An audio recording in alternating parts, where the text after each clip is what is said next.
Welcome, listeners, to another episode of Listen, Learn, and Love, hosted by Richard Osler. My guest on today's podcast is my friend, Dr. Scott Baldwin. Welcome to the podcast. It's good to be here. Thank you. Even though he's a doctor, and I'll probably refer to him as a doctor at times, I'm mostly going to call him Scott because he's younger than me. Most of the doctors in my life now are younger than me. It's kind of it's a change for me. So anyway, he is going to talk about being an early release missionary, and this occurred in 1997.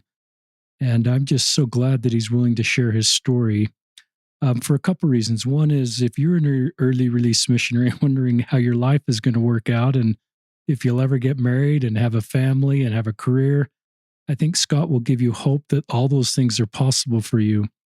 Because this happened 25 years ago for Scott, and he's married, has 5 kids. He's a BYU professor. He's a clinical psychologist and also practicing psychologist. Is that right? That's right. Yep. And he's got obviously a PhD and a master's, did an undergraduate degree at BYU. So he's kind of come full circle back to BYU, and he's been there about 16 years and is doing wonderful work. I may have already mentioned this, but they've got 2, his wife, Autumn.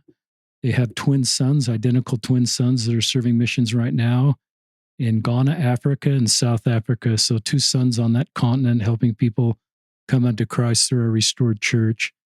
Is that okay for an introduction? That sounds great. You did a good job. Just a comment. I wish I had some of the clinical and professional expertise that Scott has. I've been drawn to people with his expertise and learning more, because I think it's just, it doesn't say everybody needs to do this, but the ability to bear, mourn, and comfort because of the clinical expertise and the education expertise that Scott has is really needed in our community. And those of you that are on this road, you will bless a lot of lives because of the skills you're learning and then your ability to help other people through your clinical work. And Scott is doing that. And I did want to embarrass Scott. He won't like this, but I found somebody that said something really nice about him on the internet. Dr. Baldwin is hands down one of the best professors at BYU. He is always willing to answer questions and explain things in a different way if they seem confusing. I was dreading this class because I'm not a fan of statistics, but seriously became one of my favorite classes because he was such a caring professor. Take Psych 308 from Dr. Baldwin. So there you go. I embarrassed you. So anyway, I think Scott is going to talk about his own experience and then talk about, so if you're an early release missionary, this will help you, but it'll also help people around early release missionaries, parents, friends, local leaders, just have better tools to support this group of wonderful Latter-day Saints. So with that, I'll turn it to Scott. Awesome. Thank you. This is something you said just about wishing you had a little bit more training or something like that. It just reminds me of something a friend of mine says. In fact, he's been on your podcast before. It's Scott Braithwaite, but he likes to say when he's talking to our trainees at BYU who are training to be clinical psychologists that doing therapy is really good for the soul. And what he means by that is that it's pretty hard to dislike your clients as you get to know them, because things that make them really prickly and difficult sometimes, you kind of learn that it's really because they're in a lot of pain. And I think once you kind of appreciate the pain they're in, that it starts to open up some things to it. And I actually think that's pretty related to what we want to talk about today anyway. So love that. So I think even you may not feel like you have the skills, but I think you've one of the nice things you do is you open yourself up to lots of people's experience, and which involves a lot of pain. And so I think it's good for the soul. So it is. And thank you. You bet. So I think my goal today is just to really talk about mental health generally and specifically as it pertains to serving missions. And as I tell my story, like I'll give the punchline. I made it about 8 days in the MTC before I came home, and I'll get into that in more detail in a second. So I hope everybody heard that. 8 days. Yeah, 8 days. Not 7, not 9. You still remember about 8 days, yep. How many days it was. And this is mid-1990s. Yep. It was a painful experience for sure. But I want to start by just talking for a second about why I think talking about mental health and frankly, things that are just kind of difficult is so challenging for us, especially as it pertains to missions and then just with respect to life generally. I think so. Thinking about mission specifically, I think one of the reasons is that humans and perhaps members of the church aren't unique in this way. Really like to know whether something's a person's fault, right? Like, so if someone's struggling on a mission, I think we want to know, are they responsible or not? Is it something that they need to change in order to make this better? And so it can be everything from like, has there been some kind of transgression that makes them uncomfortable trying to serve in this way? Are they here for the wrong reasons? Is the amount of anxiety they're feeling like clinical? Is it something that's worth addressing, or is this just kind of homesickness, right? That they just need to toughen up and get through this difficult time, and then they'll be okay. And drawing those lines is not very easy most of the time for anybody. And I live and breathe this stuff, and it's there's not a blood test for this, so it's pretty hard to deal with. And so I think thinking about who's at fault, and that why when we have that question in our mind, that can often be a time to pause and just wonder, is that the question we need to be asking right now when it's sort of like confronted with somebody that's having some trouble. That's really thoughtful. Yeah, thank you. I think a second reason that this is pretty hard is the idea that everyone has an experience with anxiety and depression and difficulty ADHD style symptoms and that sort of thing. Now, it may not be a clinical experience for you to the point where it's impairing your functioning, whether that's on a mission or somewhere else. But it is something that everybody's been worried about something and afraid, for example. And so I think that can be different from other sorts of experiences that we have as people, where if somebody's had a particular illness, cancer or something like that, not everybody's had that experience directly and knows kind of how they have dealt with it. I think why that matters is that as say you get worried about something, if anxiety is not really a problem for you, you may worry about it, you deal with it in the way you deal with it, maybe get a good night's sleep, and you just wake up feeling better the next morning. And so that starts to be the kind of advice you give people, right? Like, just do what I do. And I think that can quickly lead to the idea of, well, the way you get over this is to live the life I've lived, right? In various ways. And then it leads to a sense of judgment sometimes. And it can be a little bit harder to be empathic. And I think, anybody who's a parent listening knows how that goes, right? Like, it's just sort of a child makes a decision that's different from what you would want or what you did. And it starts to feel like, but then it has trouble after, right? Start to think, well, it's because you made the wrong decision, and that sort of thing. And so, I think that's another issue. And then I'd say the third one is just the way we talk about feelings in our church and theology and things like that. And it's a real common idea to say things like being faithful leads to peace. And it's not that I doubt that. I really do believe that. But I don't necessarily equate peace with inner peace. And that suffering can often be a faithful experience in the process. And then you get promises quite regularly. I got these prior to my mission, during those periods that are, with the right desires, the Lord can help you overcome anything. And that won't always be the case, right? At least when it comes to, it's not that I don't know. It's not that I doubt the Lord's ability, but I know from my experience that didn't happen. And so I think it can, because if you connect that to the first idea of whose fault it is, I think when that peace doesn't come and you're still waking up scared every day, then you start to think, well, I'm not faithful enough, right? I'm not good enough to be able to do this. I wasn't honest enough on my mission papers, all those sorts of things, right? And if I had been, I wouldn't be in this situation. So I think I just wanted to bring those up just sort of as like a beginning point, because these aren't easy. Nobody's going to walk away from this thinking like, oh, I know exactly what to do and how to fix all this and make everything okay. But I think if we consider why these things are so difficult, then we can slow down a bit and take our time to kind of figure out what's next to do. Does that make sense? It does. It's a great segment. Awesome. So keep sharing your story. You bet. So I thought at this point I'd just kind of mention or talk about my story a bit. I My parents told me like since I was a little kid that I was an anxious kid that kind of came to the world that way, and it would look like everything from I was the child that it was difficult to get to go to nursery and at church, and it just I didn't want to go and I complained about it.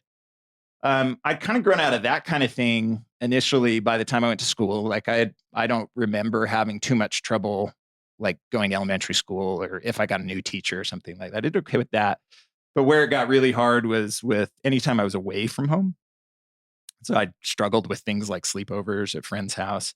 And the way I experienced was as soon as it started to get dark, I'd just feel a pit in my stomach. And it's so Interesting. funny. I to this day still have that experience most of the time if I'm away from home, where it starts to get dark, it's after dinner, and it's so ingrained in me, I start to get a little bit anxious. And so I don't love like even like I say to this day, traveling by myself that much. I can, but I don't love it. Um, the other things that I worried about as a kid was things like, I had standard worries about social stuff and dating and things like that. But things that kept me up at night were really like performance oriented stuff. And that really revolved around grades. And, I would worry about whether I was going to get good enough grades or if something went badly, how that would affect my future. And I think one of the most telling things, especially in hindsight, I don't know that I appreciated this at the time, but in hindsight, I really realized that a lot of my, like I'd have success, I'd get an A in a class, and I almost never felt happy about that. It just felt relieved, right? It was just a sense of relief that I hadn't failed, that I had, or what I considered failure, right? I hadn't failed, I hadn't come up short in some way. And I think that's also really telling and gives a sense of sort of the grip anxiety had on me, has on me, to some extent still today. And so I graduated from high school. I grew up in Bountiful, Utah. I graduated from high school and then came to Provo to go to BYU as a 18-year-old. And at that point was fully intending to go on a mission. I had a brother out on a mission at the time. I was pretty excited about it. Um, Felt like I could do good, but I was pretty nervous about it too, all throughout teenage life, just sort of worrying about whether it was going to be like, am I going to be able to do this essentially? And so the end of my freshman year comes, papers are in, and back then everybody went when they were 19, right? And so everybody's getting their mission calls kind of all at once. And it was really fun. Like we were having a great time. My two best friends at BYU, we're all more or less the exact same age in terms of we're a month apart, and so our availability date was about the same time. And so by July of 1997, we were all going to be gone, and pretty excited about that. So I got my call, and I was headed to the Netherlands, Amsterdam mission, um, which at the time included Netherlands and part of Belgium, Flemish Belgium. And I was really excited about that. I'd had an uncle serve in the Netherlands, and he and I spent some time together before I left, just kind of sharing. He was sharing what it was like, and um, got my little flag. I was excited about it. But I was nervous, and I expressed that multiple times. I mean, I struggled at scout camp, like this was non-trivial. But I had gone to BYU and I'd lived away for a year, and I had my ups and downs like most people, and maybe it was a little more downs than some, but I felt pretty successful. I felt like I was honest on my papers and all that sort of stuff as to how it was going. And anyway, so I had prepped some going into it as well, a little bit of therapy, lots of planning on how to deal with stress and things like that as it came up. So with a lot of nerves, started at the MTC, and it anxiety set in pretty much immediately. Certainly by the second morning, so you get dropped off on that first day. At some level, I think everybody was so overwhelmed. I was just exhausted by the end of the day. It's probably the best night's sleep I had for the few days I was there. And then it just set in, and I don't quite know how to describe it other than just it's a sense of dread and a sense of like I can't do this, something's wrong. Um, And so I tried to throw myself into things I knew how to do. And so like learning language like that itself didn't, was challenging, but it didn't stress me out because I was pretty good at like book stuff, like I could memorize and practice and do those things. And so I was having some reasonable success there. But when it came time to kind of do anything else, I just couldn't keep my mind on stuff. And I was always worried about it. Within a few days, I started to have some panic attack style stuff where I'd had to excuse myself from the classroom and head down to the bathroom. And then I'm just crying. And then it's embarrassing. And my companion was a great guy. Um, but I don't know. As a 19-year-old, I certainly didn't know how to open up to him. I didn't know how to get support from him. He maybe could have. I never asked. So I don't know how his thing would be.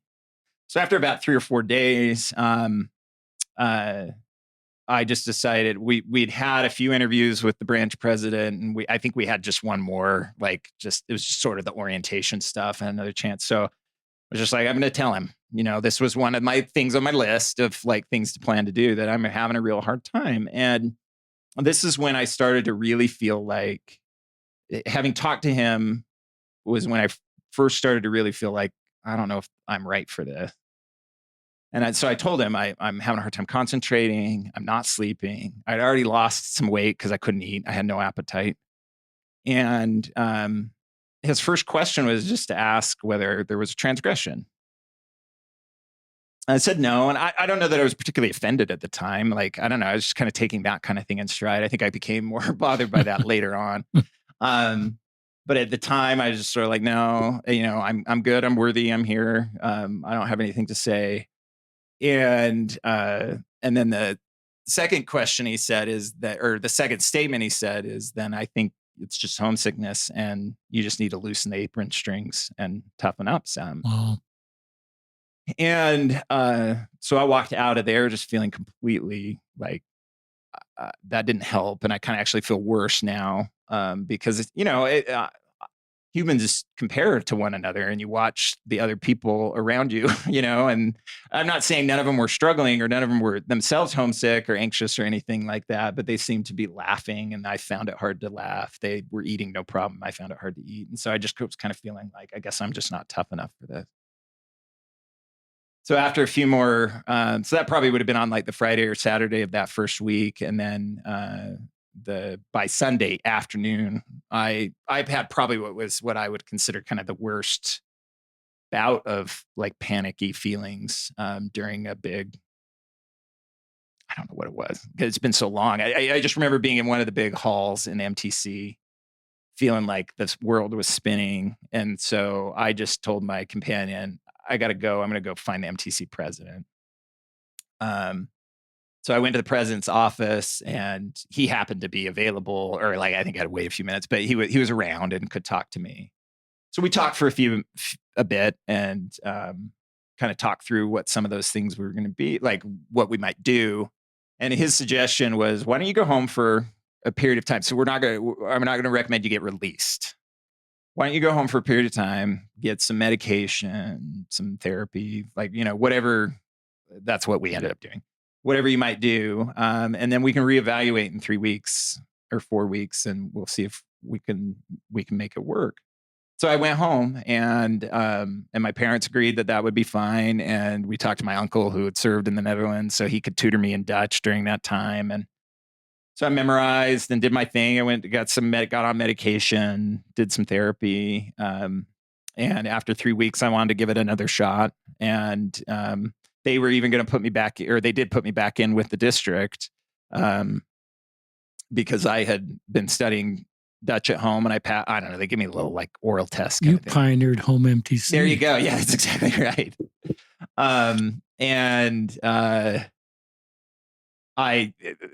don't remember what day of the week I got back, but I did my thing, went to an afternoon of classes with my district.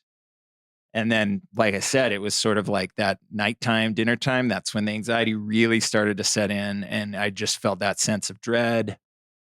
And I just really kind of came unglued and didn't quite know what to do. And so I went back, and they'd given me, at that time, you got this like little free phone call card. I don't know what to call it, but it was like a little thing that said you could go use one of like the 8 payphones that were up in the front. And so I called my mom and dad and just said, it's happening again. I don't know what to do. And at the time, a guy in my parents' home ward was the mission president in Toronto, one of the Toronto missions. And we had considered a reassignment there. Like that was part of what the mission department considered when I was away, when I was home from the MTC. And so they reached out to stake president and did their thing. And by the next morning, they had just said, okay, we're going to reassign you. You'll stay one more week. There's a district that has one more week left before they head to Toronto. You can just join them. It's English speaking and you'll go.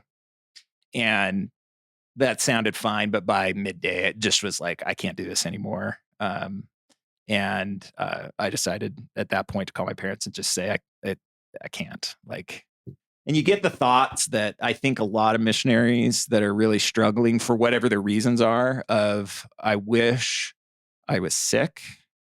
I wish I had a reason that somebody could just say, you just need to go home. And that's kind of how I was feeling. And so I kind of, because I had been home for a bit, we had talked about that, my parents and I, and that was kind of our cue to be, that's time to pull the plug. If you're so focused on just, you don't want to be the one to make the decision, then that's probably time to make it go. And so I came home, and it was really, really tough. It was really, really tough. Because I had seen one of my very best friends in the MTC, and so I'm there one day and not the next. My other best friend had just arrived at the MTC, and they were very supportive. Like I felt nothing but support from them, but I knew I was going to be alone. Like everybody that I knew at BYU was gone. Girls at that time, it was still the 21 age limit. And so, like I would just say most of that was just awkward, both from my part and their part. They just weren't that interested in talking. And I don't know that I was that interested in talking either. I just felt embarrassed. And so we eventually decided, I decided to come. So I was living in Bountiful, decided to go ahead and move to live with my uncle and aunt, the one that was tutoring me in Dutch, in Salt Lake. And the reason I was doing that wasn't so much that I felt like home was a problem or even my home ward was a problem. It was just more like I just felt like I needed a fresh start, just something different, where I could, start in a new ward. I went to work for him. He was a pharmacist, and I could do that. And while I kind of get my footing, figure out what's next for me. At that point, I'm sure I remember people saying, maybe you can wait another year or 2 years and then go then. I think at that point, I just said, this is done. Like I did what I needed to do. Good. And I'm done. That said, I think I had a lot of doubts. I really had a lot of doubts about whether God loved me. Why, if there's this priesthood duty, would somebody who was worthy and willing, would he not provide the support? Why were some of the people that I interacted with not particularly helpful? Some of them downright mean in the process. And so I kind of had my own little, I don't know, you could call it like faith crisis, I suppose, but some of it was crisis with respect to God, and some of it was crisis with respect to the organized church and leaders and things like that, and how to make sense of all that. And what the year that I spent about a year living with my uncle, working with my uncle before I went back to BYU, was just an opportunity to let some of that unfold. One of the best decisions I made was to not make an immediate decision. I admit that for the first 48 hours, I just wanted to be in a hole and not come out. I just out of sheer humiliation, probably more than anything. But I think if I'd rushed into something, I think that would have been a problem. And certainly if I'd withdrawn so much, that I think would have been a huge problem. And so I think that proved to be a really good thing. And that year was a lot of growth, a lot of pain, and a lot of difficulty, mostly because I had no friends to speak of at that point. Um, I mean, I think if I'd stayed in Bountiful and really tried to reach out to people I knew in high school, but most of them would have been girls, which I had plenty of friends that were girls, but I don't know, they kind of moving on. Some of them were getting married already, like there's some of that kind of stuff, and it didn't feel normal to me. So I didn't really do that, and so that was difficult. But then I eventually went back to BYU and started to settle into just getting my degree and moving on. And within um, a few months, actually, of being back is when I met my wife Autumn. Um, and a few months after that, we started dating, and then another year or so, we got married. Um, and then the part of the story I would say, like, I'll condense that between that period and today, that as of 2022, I almost never think about the fact that I didn't serve a mission. Like, it's come up a lot since my boys left on it. Like, I think about it more now, but it's just not something that's on my mind very often. But that definitely wasn't the case early on when, like when we were first married and we were in a BYU married student ward back then. Maybe they still do it in some areas, but you'd go to any kind of priesthood meeting, like one of the Sunday morning ones or something like that, and they'd always have a returned missionary choir. And there I was, I mean, some people would call me a returned missionary, but I don't know. I never felt like I did. It was 8 days. I didn't feel like it counted. And I certainly didn't want to get up and have anybody ask me where I served, like that sort of thing. So I'd be the one guy sitting in the back that really hadn't served, especially at BYU ward, right, where so many people had served. So it would bring attention to that. And then when you're in your early 20s in a densely LDS population, and it's just a big part of what people ask you about, and I went from just saying, well, I went but came home for health problems, to trying to avoid the question, to, I mean, now I just say I didn't serve a mission. I usually don't even explain. I just kind of say I didn't do it, unless it's the right context, and then I'll tell a story similar to what I've been saying here. But it took me, I don't know, probably at least till I was in my mid-30s to be able to just flat out say it didn't happen. And that's a long process, and that's the patience part that I think is, whenever expectations are violated, right? Like, whatever your expectation is, I think our tendency is to move quickly and try, and because the emotions are strong, we want to solve the problems that those emotions seem to be indicating. But often I think it's a benefit to just wait and see, and be patient in that process. Anyhow, so Scott, on behalf of our listeners, just thanks for taking us back to 1997, I think is the right year. Yep. And putting words to what you felt way back then, and the reality of the road you were walking, and just not having the tools to understand, but having enough tools to know this isn't where you needed to be. Right.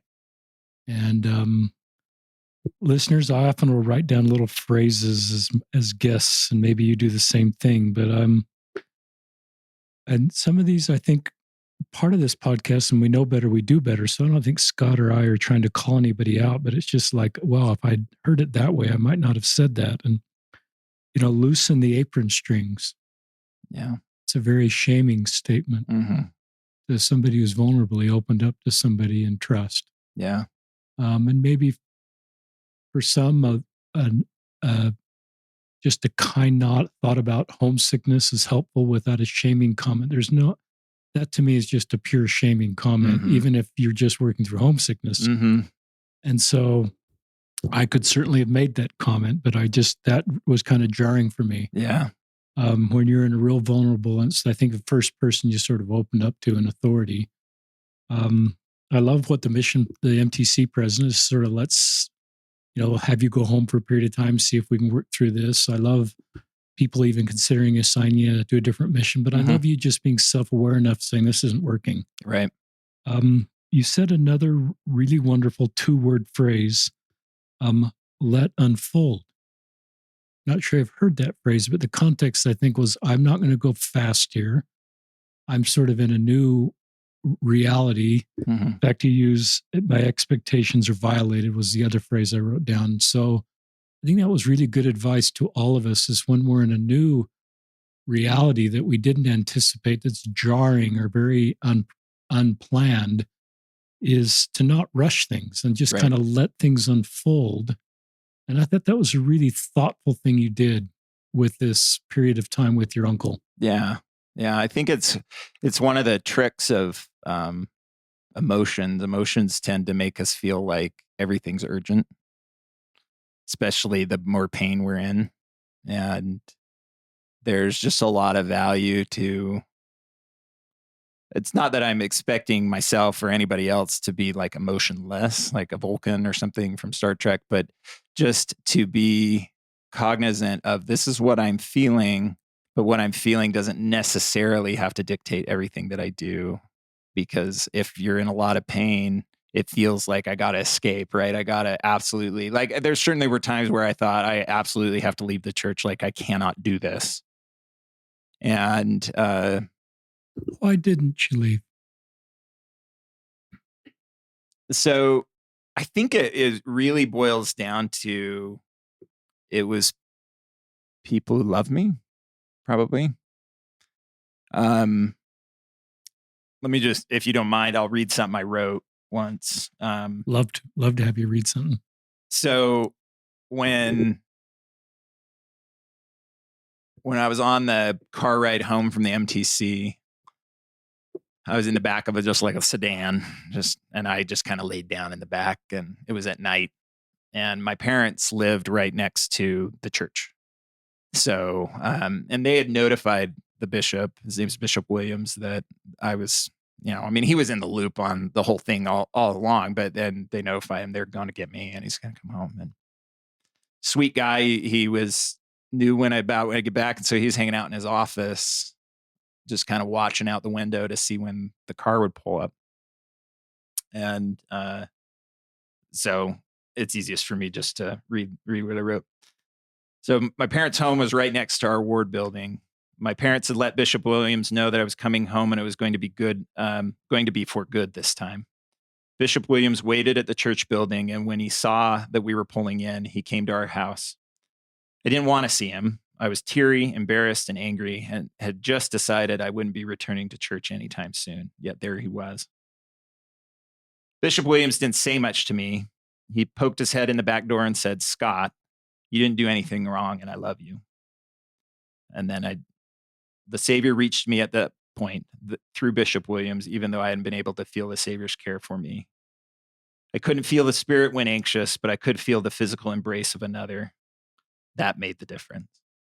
So that's what I kind of think. Like, I think it was one of the things that torments me, I think, with my own mental health problems is that I do not experience the promises that everything from the scriptures to the prophets promise us, or modern prophet, in the sense of this is how it will make you feel.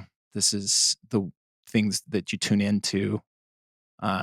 But it's people who love me, but I can feel people and I can, the physical contact. And so I kind of like to think of my own ministering angels as the people in my life, the people who took the time to be supportive, whether that's a bishop. My parents were wonderful in all this, the uncle, an aunt, and my cousins that I lived with.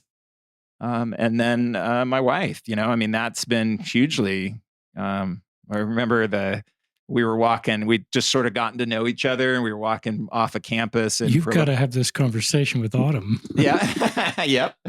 And we were walking. She's going to marry a returned missionary, I assume. Yeah. As part of her plan. That's a big part of coming up to young women's is I'm going to especially in that era, right? Yeah. So we had this conversation coming. We were walking down from BYU and I don't even know if we'd been on a date. Maybe we'd been out once.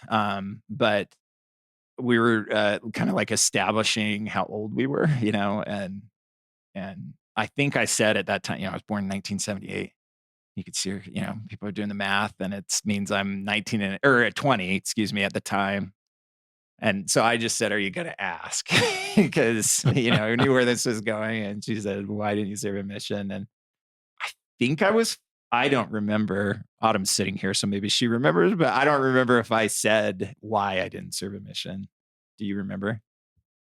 Let's get Autumn. Yeah, good. Well, I'll just correct one little thing in the story. He said, "Are you going to ask?" And I knew what he meant, um, because I had grown up and gone to Young Women's, and we'd made lists of what we wanted in a husband, and return missionary was always at the top of the list and, one of those non-negotiable.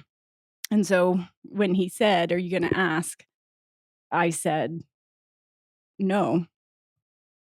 You can tell me what you want to tell me." Um, and I actually consider that one of the greatest blessings of my life because the word no, I don't need to ask that question, came out of my mouth. And I didn't feel like, obviously, as we got closer, I wanted to know his story and I wanted to know more about him. But it was very early on in our relationship. And I think Heavenly Father blessed me to know that mm, whether he was a return missionary or not did not need to be at the top of my list, and that was something we could that would not be an impediment to our life together, our faithful, faith-filled life together. I'm going to keep Autumn on the spot. We'll see if you like this question or not. That was a great answer. That was a terrific, just a way to handle that conversation. That was a really spirit-led, thoughtful, mature. What about Scott as you feel has made him a better husband and father because not serving a mission and this difficult experience in his life that I would guess has brought him some skills and gifts that have blessed your family? That's a leading question. Absolutely, could give you a very long answer. Um, I felt early on, I think one of the things that I was first really interested in Scott because of is how thoughtful he is, both in terms of that he thinks about others and also in terms he really thinks about things and he considers things. Um, and he's been, I think it was to have this experience was kind of an early pain in the life of someone growing up as a member of this church. And it was an early bumping into the idea that things don't always work out the way we think they're going to, because we've been promised that if we obey the commandments, things are going to work out. And he bumped up against that early on. And together, we've had other experiences where we've bumped up against the fact that, um, you know, we are certainly not guaranteed to be free from difficulty and suffering because we are being righteous. In fact, the difficulty and the suffering are perhaps the most important part of being here.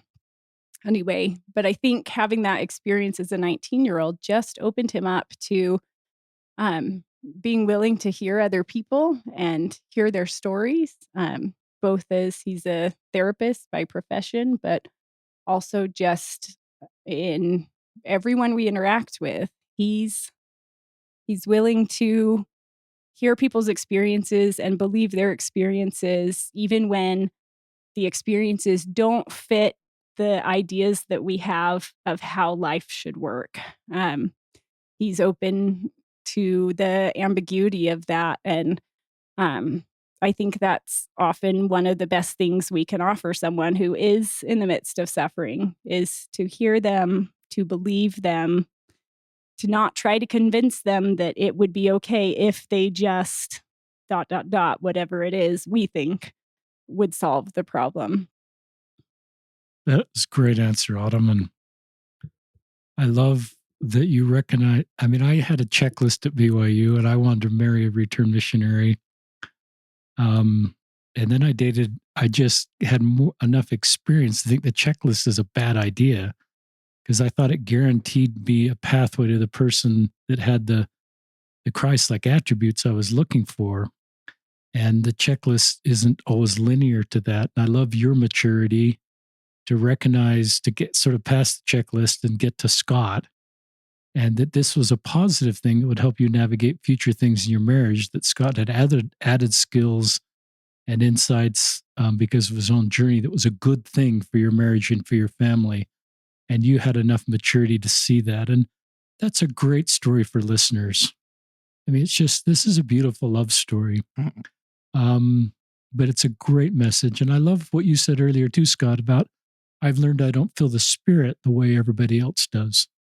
Yeah. And that in itself is a whole podcast, because there's just some incredibly faithful Latter-day Saints, for one reason or another, don't feel the Spirit like traditionally communicated in a testimony means. So they don't feel, and they'll self-internalize that and say, well, something's wrong with my spiritual journey. Yeah. But it's just the differences in all of us. Yeah. So thank you, Autumn. And thank you and I'll just let you continue to talk wherever you want to go next. Well, I mean, you're kind of getting at one of the other things I wanted to talk about today, which is just this question. I think one of the main things that was on my mind as I came home, but it is a lifelong question in my head, and that's the question of, do I fit?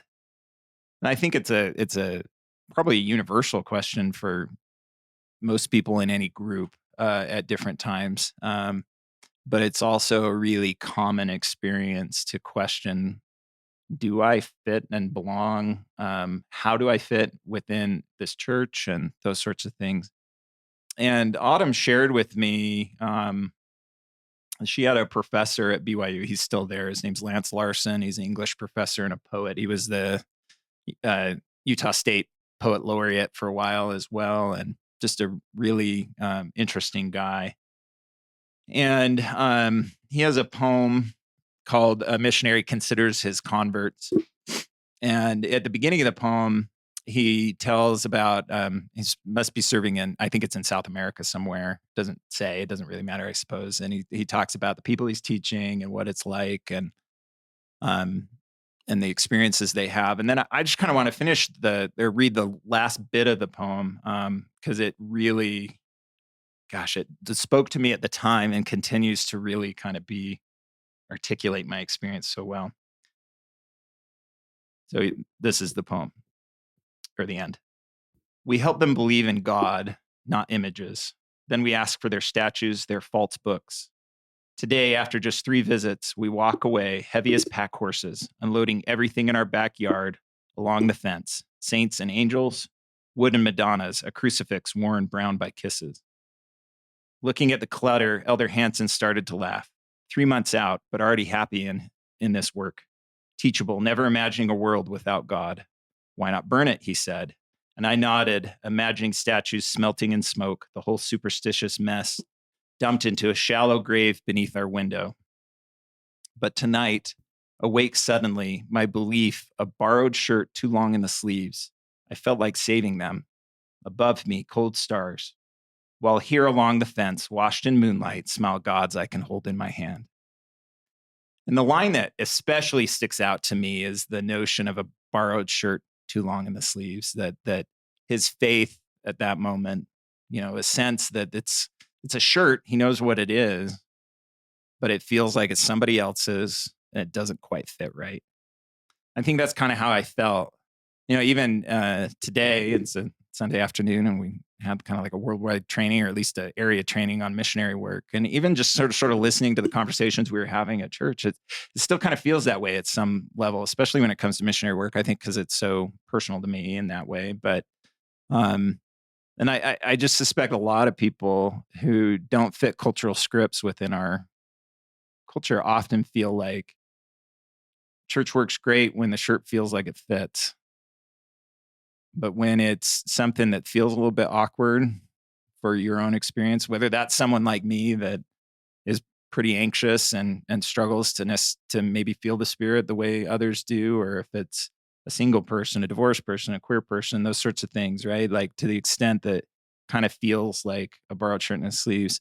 And I think that's kind of, like, I think I've ended up with a lot more empathy toward myself and grace towards myself as well as to others, because sort of like I led with, like, when people are in pain, they're trying to work that out. And sometimes the God you can hold in your hand feel a little bit more real to you than these other ones. And I suspect part of the reason that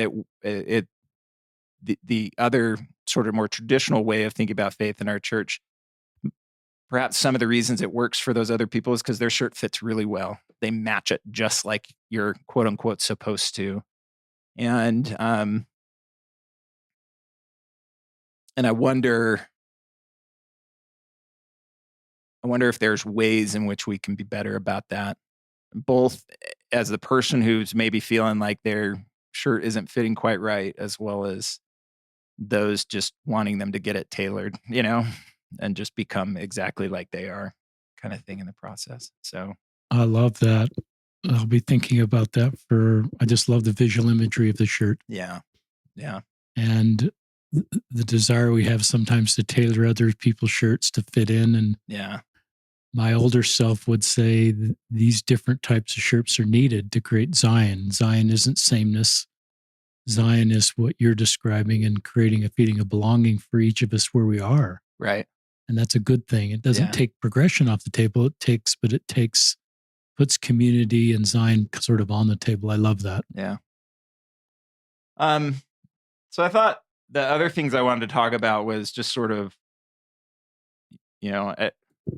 it feels a little bit like, even just saying it out loud, it feels a little presumptuous that anybody would care. But I'm just going to say anyway, what I would say to youth and parents of youth that are planning to serve missions, what would I say to anybody who's come home in a way that they weren't planning on? No, what would I say to leaders? Like sort of in sort of those areas. I'm glad you're doing this. So, in fact, on the drive up here, I said to Autumn, like, what do you think I ought to emphasize? And her thing was especially just lean into the hope. And I think that that's kind of what I want to say to the youth and parents, is to lean into hope and the idea that things are going to get better. And what I mean by that is uh, we don't have to. That's the patience part. That emotional pain may be there. It may come and go throughout your life. And by that, I just mean come and go even during weeks, not necessarily it's going to be there for 1 year and then gone for 5. Like that's at least my experience is not that way. But by and large, you can have hope that things are going to get better. And I think the path that requires that's as diverse as the people that are experiencing it. But things can get better. So I think that, and I've seen people do that by staying in the church. I've seen people do it by not staying in the church. And I think I've gotten more comfortable with the idea that that can happen and not be threatened by it. And I certainly, for my own children, I'd kind of hope that they'd stay because it's really important to me and I think it's beneficial to them. But I also understand that people with great integrity can make other choices than I do. Okay. The other thing I'd say, or a second thing I'd say, is things are already getting better. So when I compare, like you mentioned, I have 2 sons that just left on mission, and one of the benefits of having twins leave within 6 weeks of each other is you everything's kind of fresh in your mind. You see how one went through it, and it's still really fresh in your mind how as the other one starts going through it. And I'm just really, really impressed with the concern and care that their various leaders and people that they've associated with have given them. That can be everything from my son that went to South Africa because of some visa problems. He didn't do the MTC in South Africa like he was planning. He ended up going to the Provo MTC. And at the Provo MTC, gosh, they do a lot of like before you come, you get virtual tour. They help you understand what it's going to be like. For heaven's sakes, they have like a cookie and milk night, just to kind of make it a lot warmer than it used to be, like a warmer emotional experience. Um, to when one of my other son that went to Ghana went to the MTC in Ghana, so we said goodbye at the security gate at the Salt Lake airport, and then just waited to hear from him. And he woke up and literally on the other side of the world, and is a bit panicking and really wanted to be able to talk to us before P-Day. Approached his mission president, and he literally handed him his iPhone and just said, "Go ahead and call." Cool. When like at the Provo MTC in 1997, there was like this layer of bureaucracy to get any access to the phones, and they were all up by the front desk. And if you lingered there too long, somebody came out and told you to go away and stuff. It was just very gatekeeping at that time, and it just seems like it's gotten less that way. And I think that's wonderful. Like, I'm so happy about that. And like I say, the mission presidents in both places have just been wonderful, and I think they're concerned and less of a loosen the apron strings type attitude than there was. So I think that's great. I'd say to parents, youth, and their local leaders, because I think the local leaders play a big role in the preparation part, and that's to help the kids work from where they are, not where you think they should be. And that is so profoundly important, because the idea of, like, we've had a family friend who's had some depression, and a bishop told this person to not take too much medication or you won't be able to serve. It's sort of like a backwards idea to my mind, because that's sort of putting the cart before the horse, and it's kind of like we got our eye on the wrong ball in that case. We got to get this person to a place where they're feeling better. And then maybe a mission happens, maybe it doesn't, but that's not the messaging I think you want to do. And I think that's sort of like expecting this person to be at a place that they weren't, right? And I think a lot of there's segments of people who are really bothered by the fact that missionaries call home once a week, because it's like it's just evidence that they're soft and that sort of thing. And just let them be who they are. I mean, I don't know whether they're soft, but any missionary, anybody who's alive right now, who served a mission, didn't leave for 3 years and never talked to their family the whole time they were gone. I mean, you just have to hear the stories in the Doctrine and Covenants of Brigham Young's missions and what that meant for his wife and all that sort of stuff. Like, does that mean they were soft compared to Brigham Young? We just don't talk about it that way. And every generation adapts to what their reality is, and we need to adapt too in that process. And learning to talk about your problems in a productive way. It's not necessarily weakness, and typically isn't weakness. I wouldn't even say not necessarily. It just typically isn't any sign of weakness, and we just need to be able to do that. And I think that we get scared as a church and as a people, if we acknowledge the limitations, that we're going to give people reasons not to engage the gospel, that they'll take advantage of it, kind of thing. And so you'll often see when people talk about mental health that there's typically like a qualification, like, yes, everybody should serve a mission, but there's going to be a few that don't, like, so don't get confused, kind of thing. And it's kind of like, well, I understand, but when you always qualify that just again kind of makes the individual feel less than and not as important as or tough or anything like that. So I think that's pretty challenging. I think the other thing I'd say is learn to ask for what you need and how to actively cope. One of the biggest challenges I think we have with anytime I'm working with anybody in therapy is that do a lot of what I would call passive coping, and that's usually they're types of avoidance. So I get stressed, so I don't go out tonight, right? Like I don't leave. I stay in bed longer. I don't get the sleep I need. All those sorts of things, or I work around a lot of students, so that often looks just like straight up procrastination, right? Like it's just sort of this I get stressed, so I just kind of avoid it, pretend it's not there, in the hopes that something will get resolved. And we all do this. Everybody has passive coping things, but I think being a little bit more active about how you cope and directly address some of the challenges you have is important. And so just to give people some like concrete things, I would say actively coping means not only reacting to difficulties when they come up, but it also means doing things that help you build strength and achieve equilibrium. Um, and this can be getting better sleeping habits, getting a job, or some other challenge that pushes you. And that could be part of a team or a group or that sort of thing. Getting exercise, getting medication, seeking therapy. There's lots of things you could do, but making that an active coping thing, I think, is a useful thing to do. So I'll transition to the idea of what do I say to someone who's come home?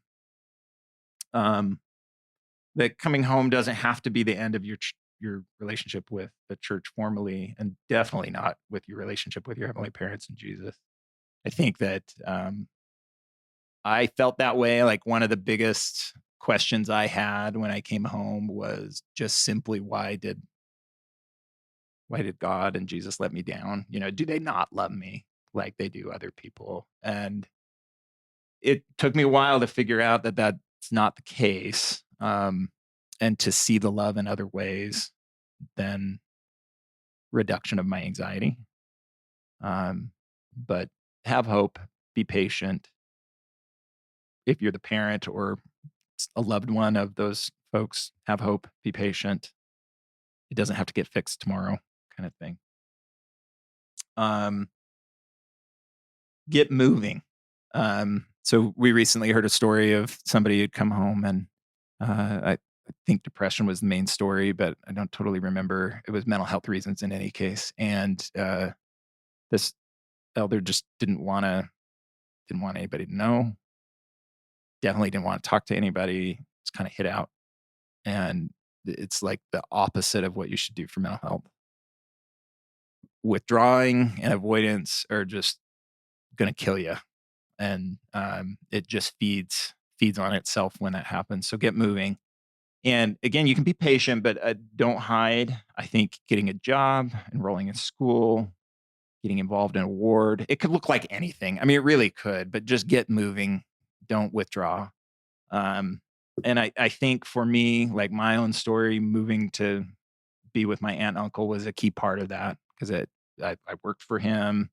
All my cousins were a little bit younger than me, but not that far. And so there were lots of people to be around. They had lots of friends. And so got to hang out with them some. And it just ended up being really good because it helped me not just be, because if I'd stayed at my parents' house, both my parents worked, I would have been home alone all the time. And that just would be death, I think. I think it would be really, really poor. Um, B, people say dumb things. Plan on it.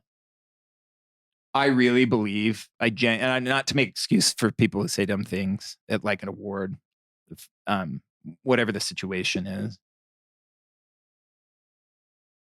But I think the almost no one intends it to be a dumb thing, or hurtful thing. I think most people just simply are in a situation they don't know what they're doing. And so when that comes up, I think it's fine to feel hurt. I think it's fine to be disappointed in what other people might say or have done. Um, but don't let that pain be the decision maker for what you do going forward. Like, if it leads to withdrawal, you're probably like we talk in therapy. It comes from a therapist's idea. Her name's Marsha Linehan, and she talks about the idea of, as a therapist, you want to validate what's valid, but not the invalid part of it. So somebody who's, say, suicidal, the pain that they're feeling is the valid part. Trying to end your life or cutting or something like that, that's not the valid part. So we don't necessarily want to validate that that's the way to solve this problem. And that's what I would say here. Like, we can validate the pain, we can validate that somebody was rude, but withdrawing, being away from people, being angry, maybe not the best way to handle that.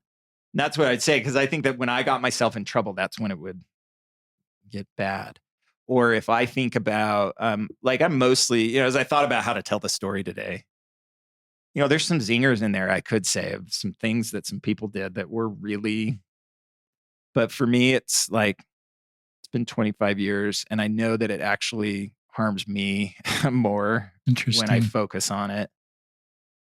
Not because I think what they did was fine. It's just I'm gotten to the point where I choose not to give them the attention that it needs anymore. That's terrific. Does that make sense? It does. It's really terrific. So it's that kind of thing. And again, I preach patience, hope, forgiveness all along the way because it's both with yourself and others. It's just going to take that time. Okay. And then what would I say to leaders? First of all, I would say thank you. And this sort of in relationship to what I said about my boys, like it's a night and day experience compared to mine. Some of that is my own, like it's the lens I saw it through, but there's just so much more flexibility than there used to be. And there's some of that's the benefit of technology, makes some things easier to be flexible about. But I think we've also become a little bit less precious about things that we don't need to be precious about. And something like calling home would be an example of that. I think that people are saying we'll do what we need to do, and I think that that's really great. And I'm so grateful for that. That made me so happy because I was really nervous when my son in Ghana was starting to get a little upset that I was like, oh no, not again, kind of thing. But it just was a different approach. I'd want to say to leaders, I want like people to understand that anxiety and depression or fill in other emotional experiences there are normal life experiences. So when you have somebody who is anxious and depressed, um, I think it's going to be most helpful to normalize it within the context of the situation they are in. Um, and and and help them with practical tools and steps to help so that they can face it as they go along. Um, when we resort to, and I know this still happens, just knowing enough specific experiences, but when we identify the anxiety as depression as from the adversary, like that this is Satan trying to make it so you don't stay on your mission, it creates a level of confusion, guilt. I know you've had people, I've listened to some of the podcasts about scrupulosity. I mean, it's just like you might as well throw fertilizer on that in that instance, right? And it's just downright hurtful because gosh, you put anybody in a brand new situation, it's just terrifying, it's really hard and people will adapt at different speeds, but giving them a chance to just be like, this is normal. And back to that patience idea, let's give it a little bit of time before we decide that this is anything but just normal. I think that can be useful. Um, and that includes like, I think the emphasis, I I want to be crystal clear. I do not like, I'm not trying to say missionaries should be disobedient in some way, but our emphasis and sometimes just uh, overzealousness about being exactly obedient, again, facilitates this idea that when you're disobedient, you feel bad. Okay, I feel bad, so it must have meant I'm disobedient, right? Like, just gets in this cycle. So even if it doesn't rise to the level of scrupulosity where you're tormented, I think it rises to the level often of back to that sense of, do I fit, right? Am I the right person for this? Am I here for the right reason?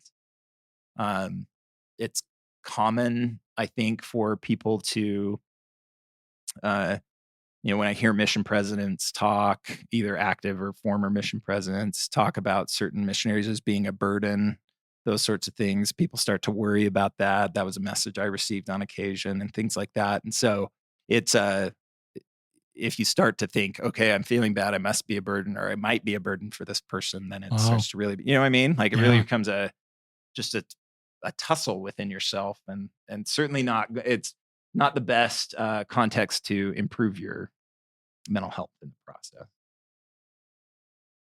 Okay, this next one is something that like is near and dear to me. And I appreciate the emphasis that has come about in the last 5 to 8 years about different kinds of service that you can do versus, and specifically with respect to a proselyting versus a service missionary or mission, excuse me. But when I hear those words, there's a concept in in science referred to as things are necessary but not sufficient. And necessary conditions are things that happen that are important for certain other things to happen, right? So you have to have certain conditions to have certain chemical reaction, but those conditions in and of themselves are not sufficient to create the chemical reaction or something like that.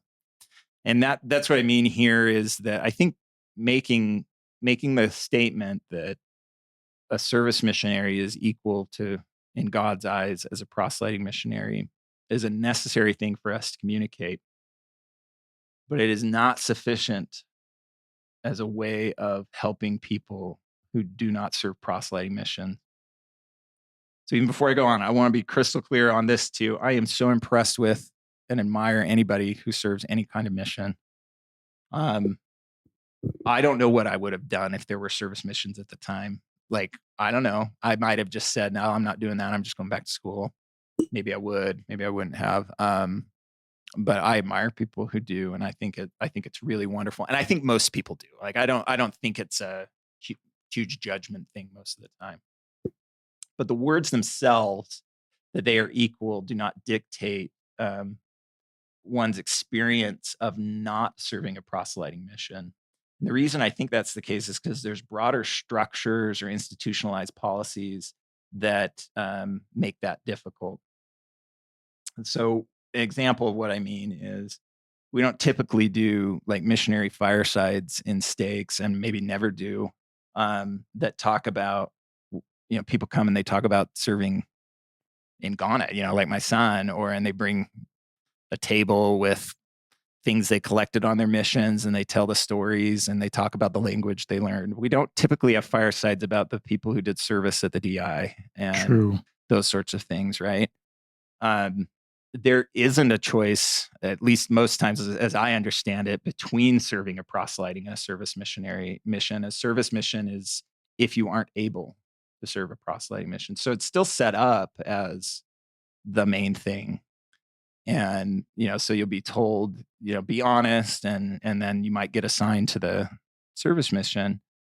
But imagine a world that, just to kind of articulate this point, imagine a world where you're given a full choice. So somebody who's the most mentally healthy person you imagine chooses a service mission, and then that's something you do. That'd be a different world than the one we live in this True. church, right?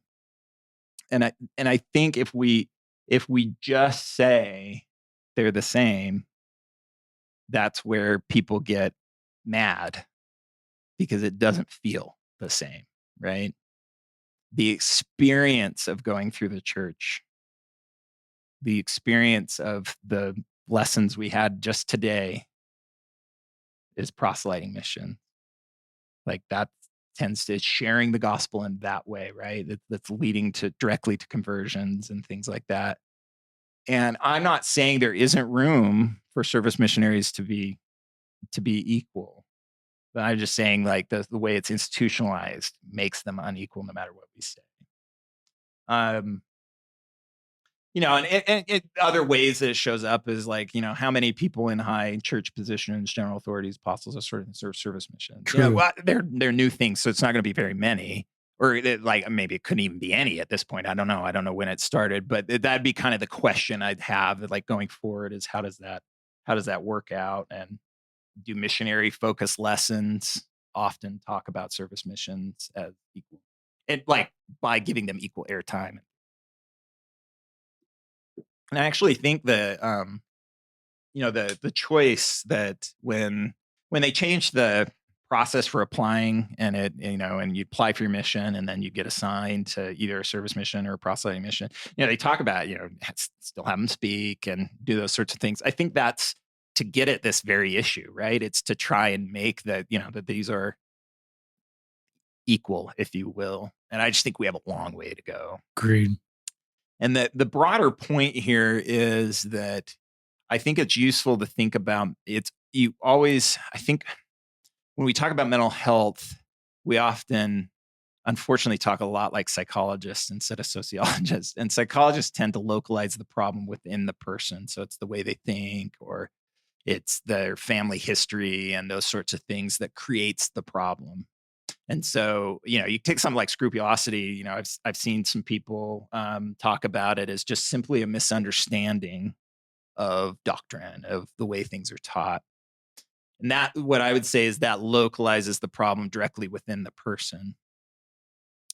But I would say I think it's just as useful and actually quite critical to think about it as a broader system of problems, where the person's in a broader system in which there is context in which to take something like scrupulosity can bloom. And there's a reason why a lot of scrupulosity shows up on missions, right? And that has to do with the context in which it occurs. So it's not just a person problem, it's a system problem. And if we don't consider the system broadly, then I don't think we understand mental health for missionaries or the church generally, but specifically since we're talking about missions, well enough. I don't know if I would have made it with any level of accommodation, because I may have come in with just simply enough anxiety that it just was not going to happen. I don't know. But I can also imagine a world where uh, there was phone calls and other sorts of things that potentially could have made it easier along the way. And so, but you're kind of bumping up into a system that's kind of rigid and not very flexible around this kind of thing. And right now, at least the way the assignments go, I think the decision has been made. If we think you can't work within whatever flexibility we have, we're going to assign you to a service mission. So they sometimes make that decision sort of ahead of time. And I just wonder if that's I wonder too. what it needs to be. Yeah. But we'll see kind of how that goes over time. Last thing I'm going to say, because this is, I think, just really relevant. It's been on my mind a ton since my boys left. That has to do with the idea of resilience. And I came, a student of mine shared this quote from Dr. Burden Stelly, and she's a professor of African American Studies at Wayne State University. This is what she said: resilience, excuse me. And before I say this, she's talking about, just to give you context, she's talking about this in the context of like some social justice issues and things like racism and poverty and things like that. But I think it's germane to missionary work. So she says, quote, "Resilience is a coping strategy, not a virtue. Celebrating resilience without interrogating the challenges, problems, and structural issues folks are routinely forced to confront runs the risk of idealizing the capacity to suffer." Wow. Close quote. And I think that is really valuable, because you take something like my son going to Ghana. So if you're willing to just like agree to serve a mission in West Africa, there's just a certain number of challenges that are built into that for an American, right? It's going to be brand new. A kid from Spanish Fork, Utah, who's, you're going to be a different race than pretty much everybody.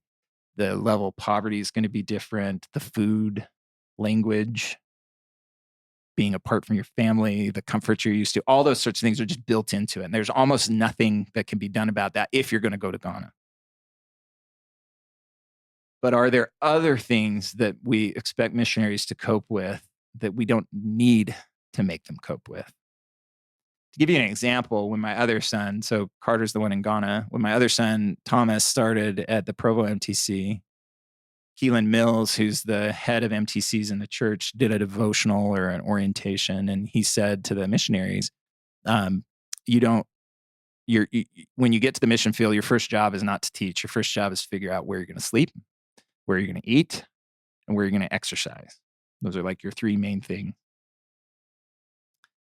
But what we found is that this is just an example, and I'm not saying, again, this is universal, is it makes me wonder, what if on the first day of getting assigned to your training companion, they help you figure out where you're going to sleep, where you're going to eat, how you get your food, just kind of take you around the town, help you get oriented, make that stuff figure out. Because one of the things that was particularly troubling to my son in Ghana was just that I don't even know where anything is. I don't know how the markets work. I don't know, like, is the only place I can get chicken the place that has the bugs crawling on the chicken? Is there other chicken to have? How am I going to do all this?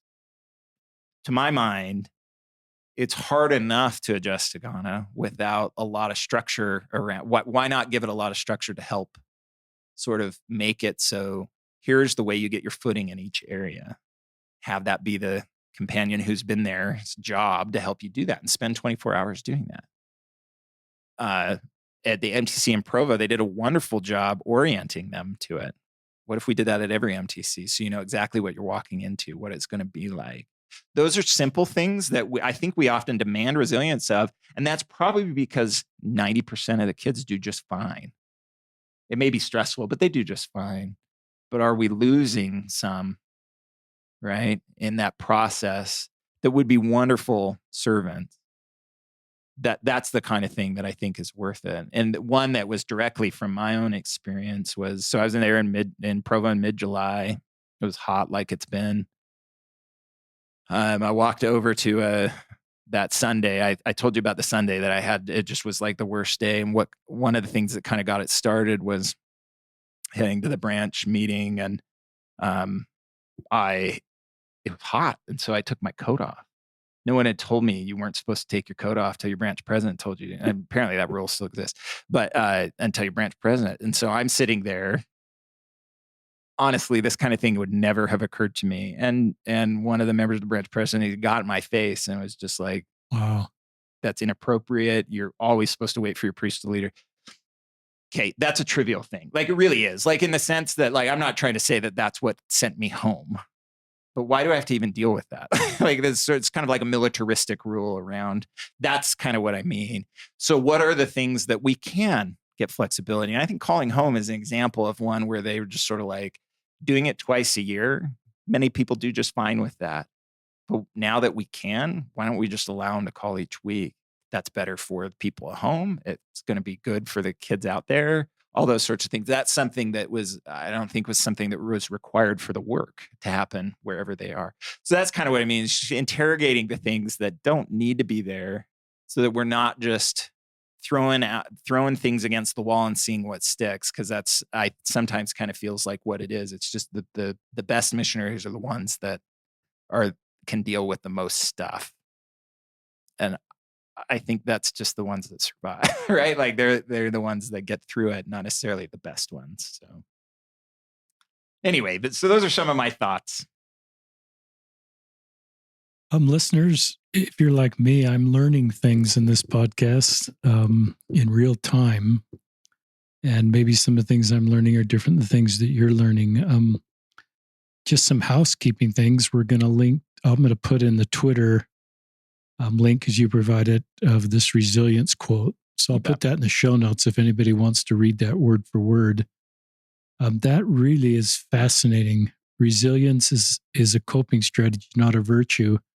Celebrating resilience without interrogating the challenges and problems and structural issues.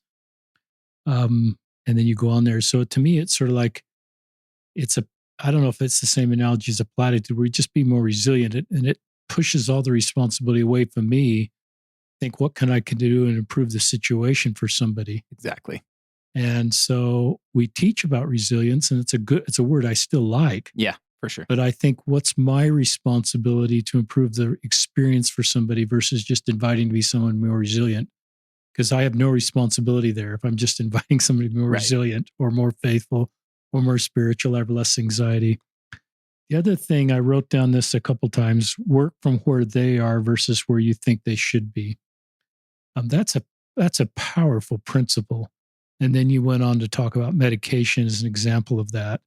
Let's get you off medication because this is where I want you to be versus the reality of where you are. Right.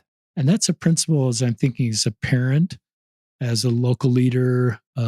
That's a really important principle, is to meet people where they are, and sort of, even if it makes it more complex for your ability to help them, it's a better long-term strategy to help somebody. Right. Even if you can't help them, to get to clinical people or to professionals that can help them. Right. That was a terrific segment. I love your ideas about early release missionaries.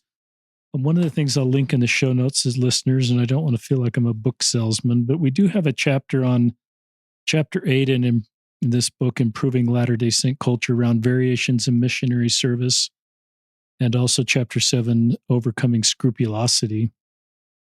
So we touched on a couple of those, and I'll link to the book if you want to read more about that. We had a son that, bloom is the right word. I mean, he was just, went to the MTC and we saw no cracks in the armor, no signs, no anything. He'd even been to the country, Samoa, that he was called to. But he gets to the MTC and everything just explodes around scrupulosity. We have no ability to understand what's going on here. Right. Makes it to Samoa, and finally we get a diagnosis through just a professional person like you that I open up to, that within 5 minutes of explaining his symptoms, Right. he says he has scrupulosity. And I never heard that word. Maybe I'd heard it, but it was just, it was an answer to prayer. And we got him the therapist that he needed, and he was fine. COVID brought him home Samoa, and he married his high school girlfriend. Oh, right on. His autumn at like 19, but that's a different story, listeners. But scrupulosity, I recognize where you understand scrupulosity and how that could, all the things that were going in your world, you recognize, it doesn't sound like scrupulosity was part of your journey at the MTC, because you knew you're worthy. Yeah. You didn't go down this road that someone with scrupulosity says, this is all because at age 12, this happened. I've confessed it 22 times, but yeah, no, none of that, thankfully. That's tough stuff too. I'd love you to talk,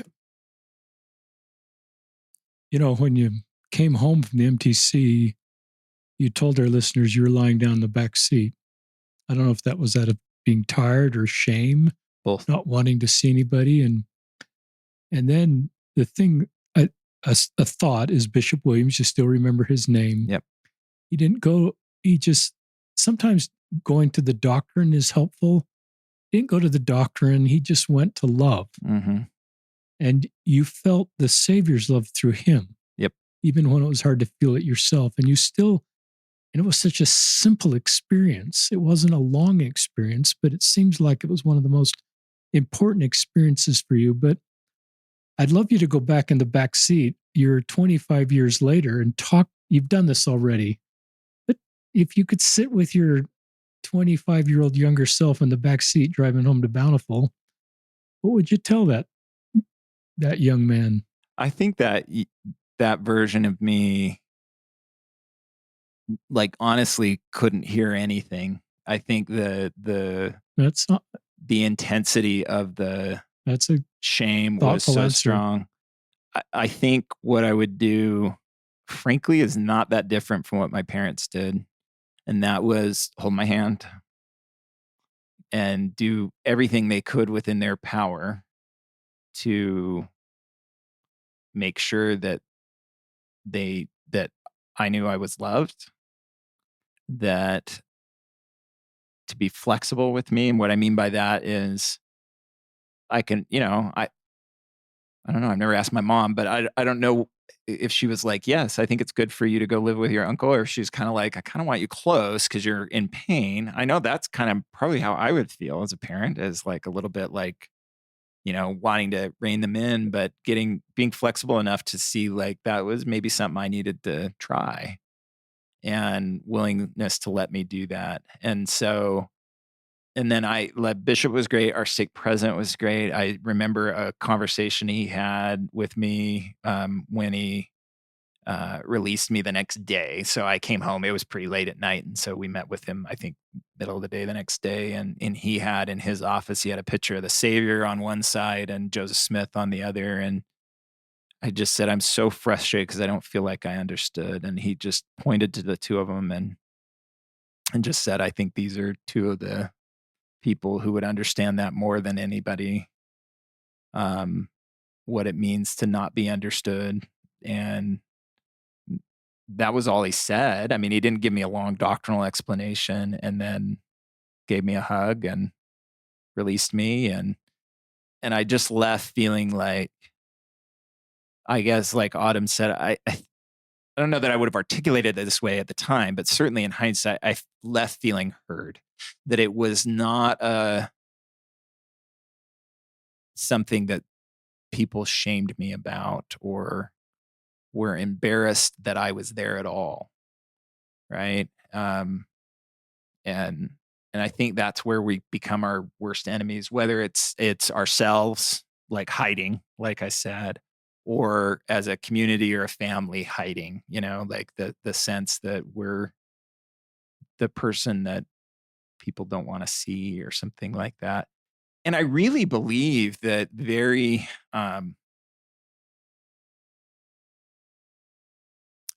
few people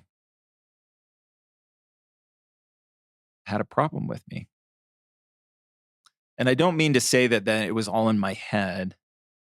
Um, that's because, like, that connects up to the idea of, like, we have to understand problems within a context, and lived in a context where there was real question about whether I would check enough boxes for girls, right? Like, that was like a real deal. That's how things were communicated to, and I don't know how they are now, but certainly in the 90s, that was a big deal. And so I think that part is real. But the people that mattered in my life were supportive and patient. And that's what maybe that's what I would say. I can't fix this now, but I promise you the people in your life are supportive and patient. I like your answer. It's a little different than I thought you'd give. Because my inclination would be to point to your future and give you hope. And some of that's appropriate, but it sounds like you were aware that the future and possible hope in the future isn't what you needed right then. You needed to do the things that your parents and your bishop and stake president did, and ultimately Autumn did, just loved you and helped you feel love and acceptance. Love is a powerful motivator. Yeah. Um, Well, and I think, like, for someone like me, and a powerful healer. yeah, for sure. And I think for someone like me, like, if I had to articulate my core fear, I don't know that everyone has a core fear, but one of my biggest ones is just failure, but failure that's due to me because I completely screwed up.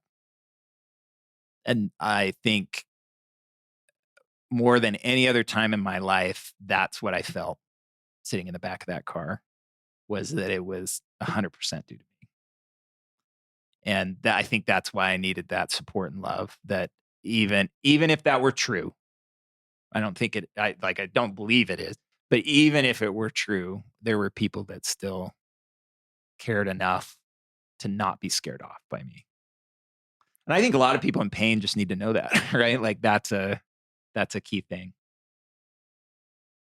Anything else that comes to your mind you'd like to share? And share with our listeners, you do have a professional clinical service. I'm using the right language. Yeah. Practice. Share with our listeners your website if you want to. We'll put that in the show notes. Yeah, I'll put it. It's kind of a weird thing, so I'll give it to you. So, and we'll put it in the show notes. Yeah, you can put it in the show notes. It's not something that's easy. You'll remember. Yeah. Okay. I haven't invested in, like, a cool name, so I probably should do that. But I think professionally, like, my biggest advice would be that we get ourselves in trouble when we get very narrow ways we get into habits and practices of regulating our emotions that do not serve our own purposes. What I mean by that is, you take scrupulosity is actually a good way to explain this. At the core, if you're not familiar, any of the listeners aren't familiar with scrupulosity, it's when you feel like you get obsessions that you're in like an LDS context, you're unworthy, you're going to be damned. And obsessions are intrusive thoughts that you just simply can't get rid of. And then what happens is there's often I call it serial confession, but it's just regular repeated confession to, say, a bishop or something like that.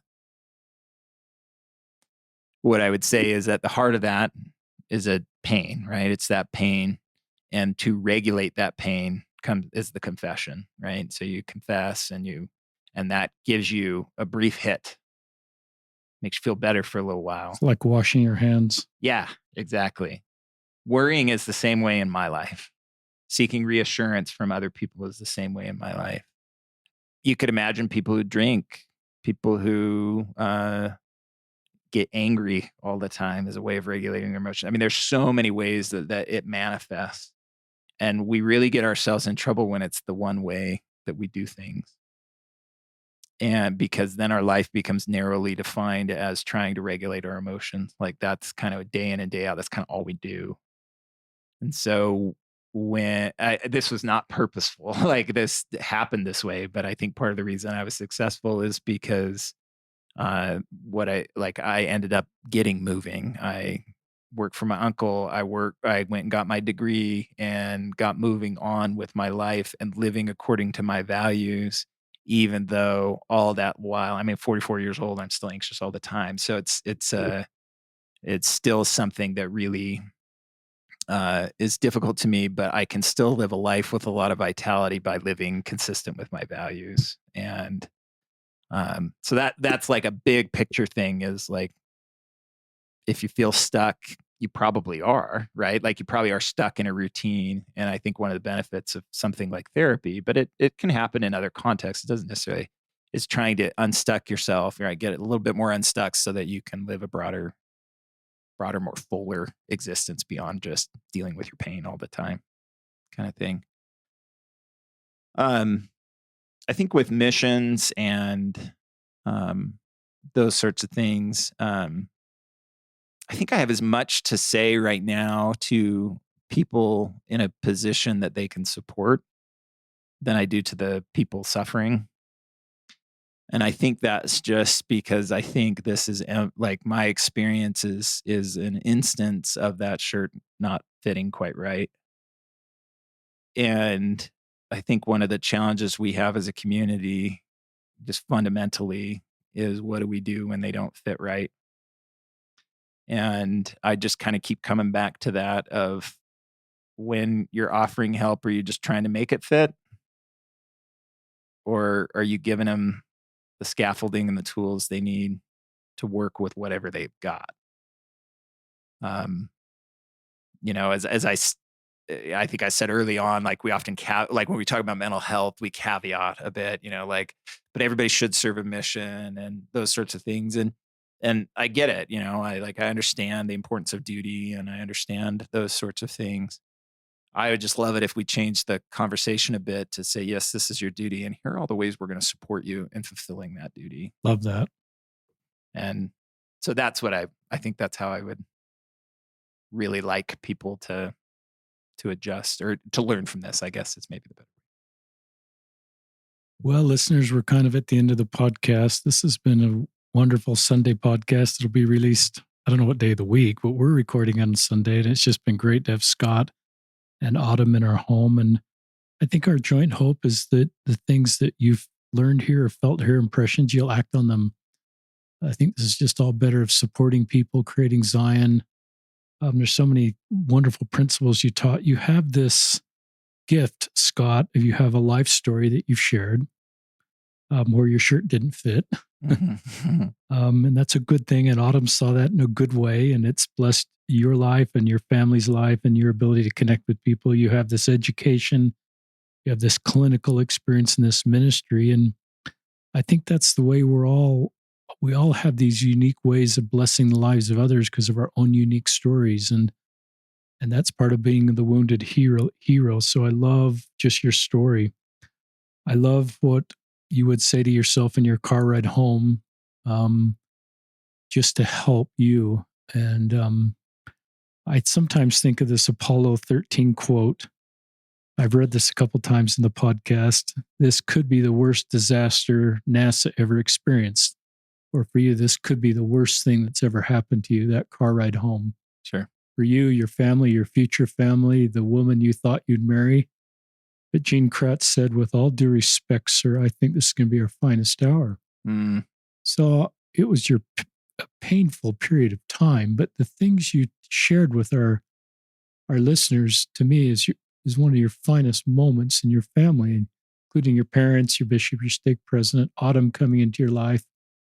But just then your ability to know, not in a theoretical way, but a practical way, I had to move forward. I had to do there's no owner's manual. There's no pamphlet the bishop gave you. This is what you do. You had to do this all yourself.